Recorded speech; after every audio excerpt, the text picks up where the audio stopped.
Man, I had the hardest time getting these lifters out too. Them boys fought me.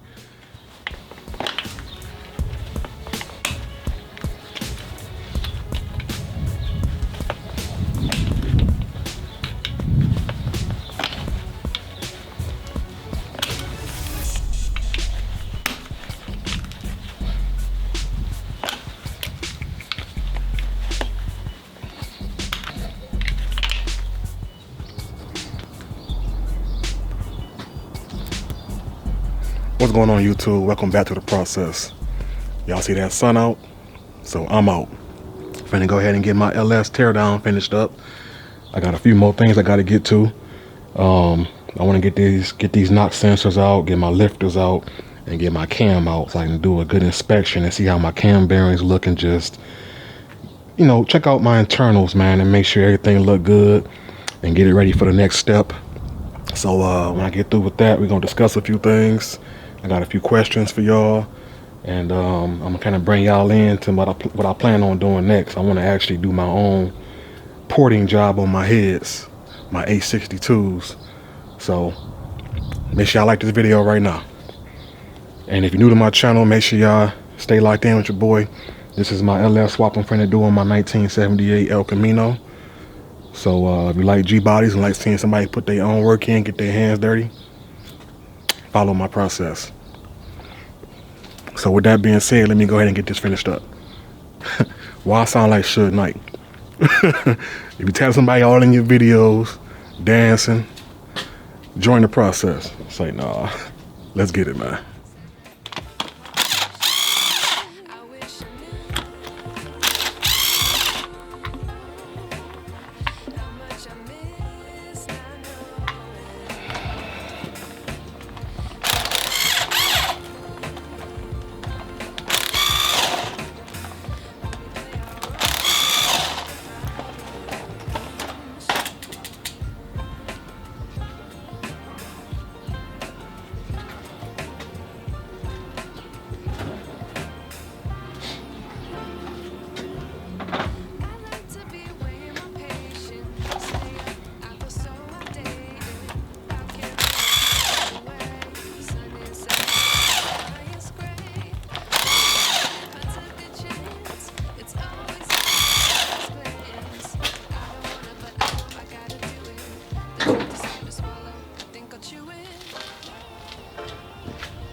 Alright, so check me out. I got everything broke down, and when I say I had to fight these lifters to get my lifters out, I can't believe I had a hard time like I did. I'm used to small block Chevys, and you can just take a little magnet and just pop the lifter straight out with no problem. I had to actually use some channel locks and some vice strips to get a good grip, and I had to pry them. Like, man, it was some work getting each individual lifter out. And when I got them out, they don't look too bad. It's just grimy, of course, but they made me work. So this is what I wanted to get down to, so I can get a good look at my cam bearings. Let me see. You can kind of get a good look. I don't see no wear they kind of just tarnish from the, you know, the heat and the oil burning. They kind of look the same all the way through. I can't really get y'all a good picture all the way through, but from what I can see, they're in pretty decent shape. Even the cam, I didn't see no scratches, no metal wear, nothing that would have me alarmed, you know. So I don't know. I do want to ask y'all this question though, because you know I'm deleting my NOx sensors because I'm not using a fuel injection. I might need to do a carb setup or a EFI, but I want to delete these and get me that ICT valley plate to cover this up. So how do I delete these? Do I just get a couple screws and just block these holes off, or leave them like that? I never seen nobody, you know, I be watching videos, I ain't seen nobody show that part of their process. They always just unscrew the sensors and just put the plate on and that'd be it. So somebody get in my comment section right now and let me know. When I delete these NOx sensors, do I block these ports off? I'm pretty sure I do. But what y'all think? My biggest concern was seeing my cylinder bores to see what kind of scarring they had. I want to block the sunlight. Each bore looks pretty good to me. So I know I got some good rings in there right now. So I could just give me some Scotch-Brite, some degreaser, and clean these pistons up. Get all my surfaces cleaned up. Give me a pressure washer and just hit this boy. Do a good thorough cleaning the best I can. Let me spin this block around. Show y'all the bottom of it.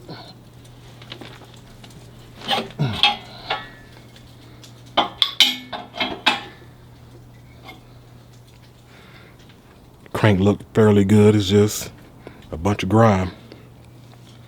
My only concern would be, you know, if my oil passages are clogged up with some oil, I want to make sure I got good oil pressure, good oil circulation. So I really want to take this to the engine shop and let them do a hot tank to get all the internals, everything cleaned and flushed the way it needs to be. And then, you know, put new crank bearings and piston rod bearings. Do it the right way. Don't get me wrong. I know how the right way to do this is. It's just, I reached out to the engine shop that I'm trying to go to get a quote. I called them. I sent me an email off. It's been about a week now. I haven't heard anything back. And that's my whole point. That's why I'm always out here doing this stuff myself, because you can't find a good shop that you can count on, man. It's hard to find somebody who can put some work in for you.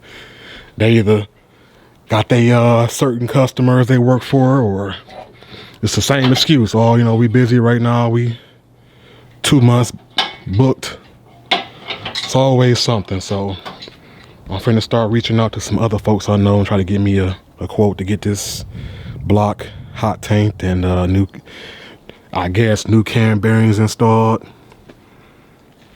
So if anybody know a good engine shop, I know my boys down in Grand Rapids was telling me about a shop once before, so hopefully if y'all see this video, Jock, Michigan Street Soldiers, my boy Q, Fast Turtle Automotive, man, y'all know anybody I can send this block off to get this cleaned. Even do the whole bottom end for me, man. I just want to get, you know, the crank cleaned up, new crank bearings put in, new cam bearings. And I'm using all my OEM. I'm putting all the pistons, the same factory stuff back in it. You know, if they can get this done for me, man, the bottom end, the shirt block, send me to the right place, man. I feel like I should get a fair price to get that done, man. Just either just hot tank it, I do everything else myself, or get this bottom end straight for me. Somebody send me to the right place, man, because I'm having a hard time as usual. But that's that, man. I ain't gonna hold y'all too long. I'm finna actually show y'all my heads. I ordered my spring compressor tool off of Amazon. Let's see if I can grab this. So what I plan on doing again I told y'all I did reach out to the engine shop. I wanted them to give me a price on doing some porting on my factory 862 heads. I want to get these ported. So I still haven't heard anything, man. I've been doing my research. I ain't afraid to get it done myself. So what I'm thinking about doing, I'm trying to get ready to degrease these and pop the springs off. I'm ordering some new springs, and I'm about to just do the port work myself. And I'm gonna have a whole video for that, man. So we're gonna get to them heads in a second. But that's my plan. So let me go ahead and get this stuff straightened up. Oh yeah, this is my transmission I'm gonna end up going with. Hopefully y'all watching my video, so you already know the plan. This is my turbo 350. I'm gonna bolt that up to the LS. Debating on just getting the flex plate. I can get the 4L80 transmission flex plate that came on these blocks, and that hole is big enough to fit in my converter, or I can just buy the actual converter adapter that goes on here. Some lighting. I can buy the adapter and I can still use that same turbo 350 transmission that came out this car, so I ain't gotta worry about getting no drive shaft built for it. It'll bolt right back up to my cross member, same drive shaft, and we out here. Put it like that, man. I might take it to the shop and let them build it up a little bit. I'm gonna tell them my whole specs, what I'm getting ready to do with this engine, because I'm finna use that cop. It's a comp cam 454 cam I'm finna use. I put the specs up on here. I don't know about heart, so I put the specs on the screen somewhere, the lift and the duration. So comp cam 454, and I'm getting the comp springs for the heads, some hardened push rods, and that combo alone, man. I seen a couple of dyno test videos. That combo right there, I guarantee me, like between 450 horsepower and 475 horsepower by just changing the cam and the valve springs out with a little bit of port work on my heads. So watch me work, fellas. That's all I'm gonna say. Watch me put this work in, and I'm gonna take it to the dyno when I get all done with this, and I'm gonna prove it to y'all what we doing. So all right, let me go ahead and get this put up, cleaned up, and show y'all my next step in 1 second. Amazon, man. Sorry, somebody pulling up when I'm putting the video in. Anyway, let's get to it. Yeah, man. So I'm trying to get this work done the best I can, as fast as I can. I'm finna go ahead and get on my engine bay next. I'm trying not to let this engine consume most of my time, but I ain't gonna hold y'all. I'm a little excited. This is my first LS build. I was talking so much trash, like I would never LS swap, but I see the horsepower potential, man. So it got me hooked. I've been doing so much research on it, you know, but I ain't gonna let that keep me focused and away from what I need to be getting done, and that's my body work. And you know, getting ready to get this boy sprayed. That's what I do. That's my actual prime. My skill set is spraying, is painting, man. So I want to stick to that. But I'm gonna go ahead and get my engine bay cleaned. I seen this dude on Instagram, man. He make some sweet AC delete plates for Elcos, for Gbodies. I think for anything, honestly, but I think his name is Crafts_men, something like that on Instagram, man. You can get a delete plate with like the name of your car engraved in it, you know, all kind of stuff, man. So it got me extra motivated when I seen that. So I'm finna go ahead and get this engine bay cleaned and get it probably prepped for paint. So I know it's getting hot, man. I ain't trying to be left behind. I be already seeing guys out here still rolling through the winter time, man, with their oldies. I'm tired of being left behind. I can't miss this summer. I'm gonna at least get my boy out here running and paint job and still do my piece, you know, piece by piece, keep my process going. So with that being said, let me get this stuff straightened up, get these heads together, get these springs off, and talk to y'all in 1 second. All right, so check me out. I got my heads sitting over here. I'm finna start getting these valves and these valve springs off. I already pulled a few of them off. And I'm gonna show y'all kind of the process, man. Some of y'all already hip to this and some of y'all not. So I'm gonna show y'all how I break this down real quick. I went and got me a valve spring compressor tool off Amazon for like 40 bucks. It's pretty simple. It didn't come with no instructions, man. I had to kind of figure it out on my own real quick. I had to hop on YouTube University, play a little video. But basically, let me show y'all this. These are my valves, my intake and my exhaust. Let me get this camera over here so I can get y'all a closer look. So basically, what this does, you put your little tool up on here. It's a little 2-piece set. Try to do this with one hand. I'm already struggling.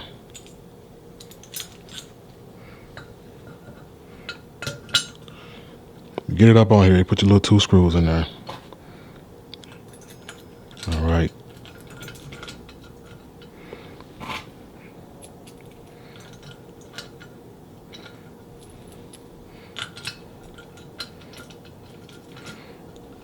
Once you tighten these 2 screws down, you just, this little piece right here, it compresses your springs down. And then you pull your little keepers. There's 2 little keepers sitting up in there like this right here. You pull your keepers out, then your valves are just pushed right out. So I'm gonna show y'all that in 1 second, but what I really want to show y'all right now is what I wanted to see. Because what I'm doing, I'm preparing these heads so I can do my little porting.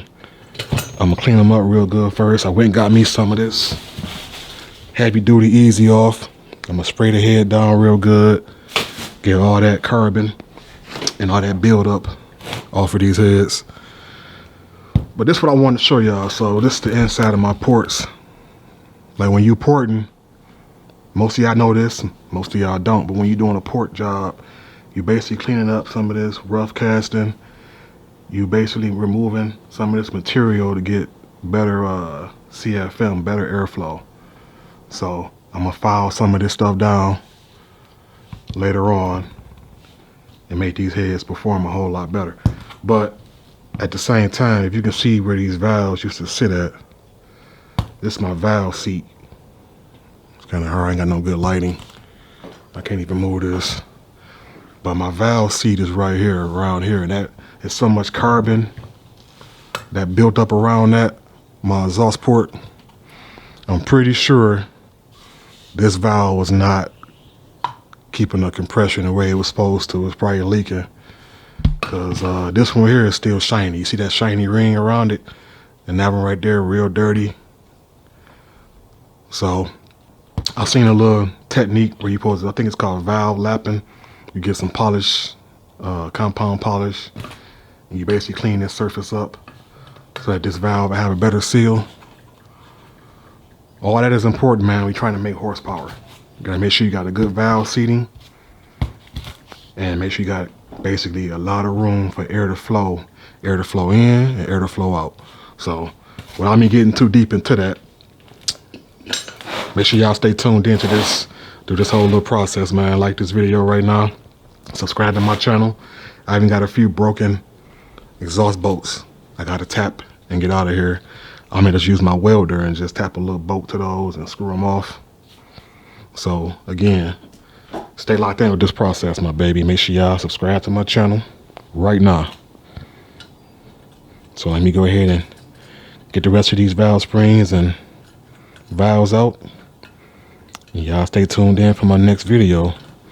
I probably won't be porting these no time soon. I still gotta order my die grinder and my little tools for that. But what I want to start focusing on next is getting my body work on that car started. So that's the plan. Like always, make sure y'all like this video, share it, leave me a comment, all that YouTube stuff y'all already know. Let's get to it, baby.